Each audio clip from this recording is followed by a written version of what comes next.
This is Inside Indiana Business Radio for the morning of Wednesday, October 4th, 2023. I'm Alex Brown.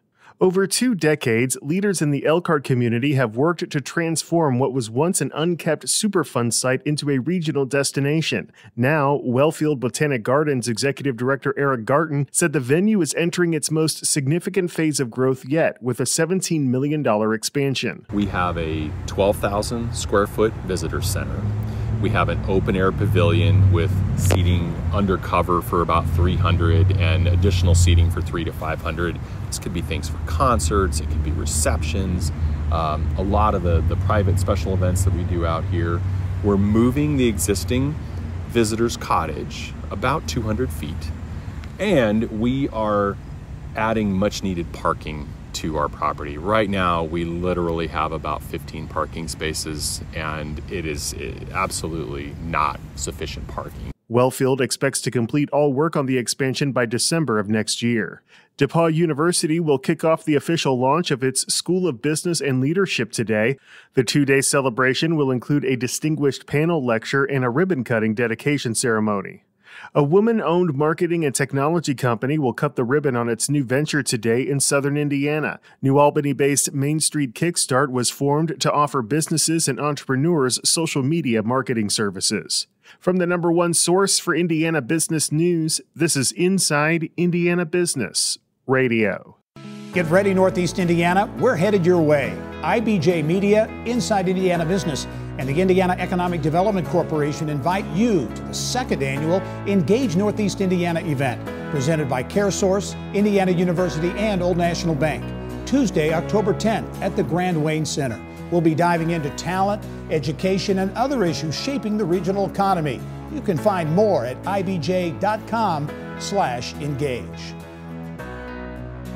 In September, Sean Georges began his role as executive director of the Evansville Wartime Museum. The Petersburg Road facility, which opened in 2017, promotes awareness of the region's homefront legacy and wartime contributions. In a Q&A for our Evansville Region Report newsletter, Georges talked about his goals for the museum. Immediate goals have to do with organization. We're a young team here as far as how long we've been operating. I have been challenged to raise the level of both knowledge and appreciation, not just in our region, but internationally.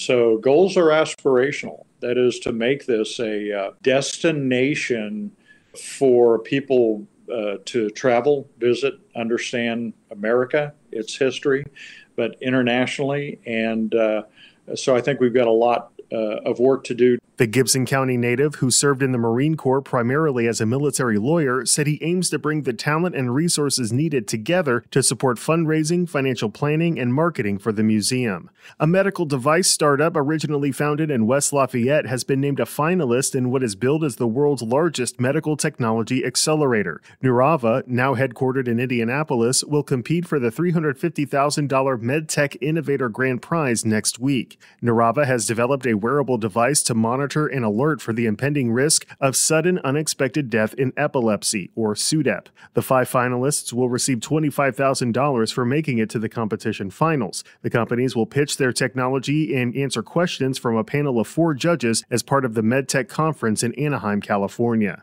An East Coast-based private equity firm has completed its acquisition of the core business of Indianapolis-based Herff Jones. IIB's Kate Sharon has more. The deal gives Connecticut-based Atlas Holdings ownership of the Herff Jones graduation business, which includes the Scholastic and Collegiate brand portfolios and related manufacturing and distribution operations. Dallas-based seller Varsity Brands, which has been Herff Jones' parent company since 2013, retained the company's yearbook business and plans to position it within its Varsity Spirit operating segment. Herff Jones will continue to be based in Indianapolis, where it was incorporated in 1920 as a manufacturer of insignia jewelry. Atlas said Herff Jones will operate independently under the leadership of Ron Stupa, who was promoted from president to CEO.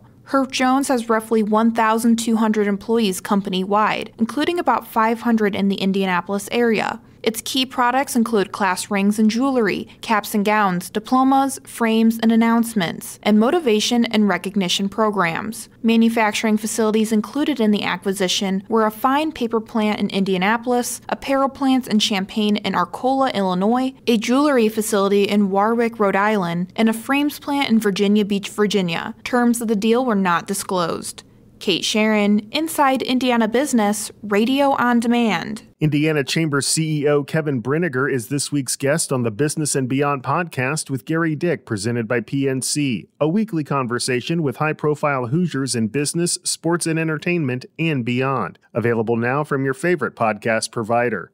I'm Alex Brown for Inside Indiana Business Radio on Demand.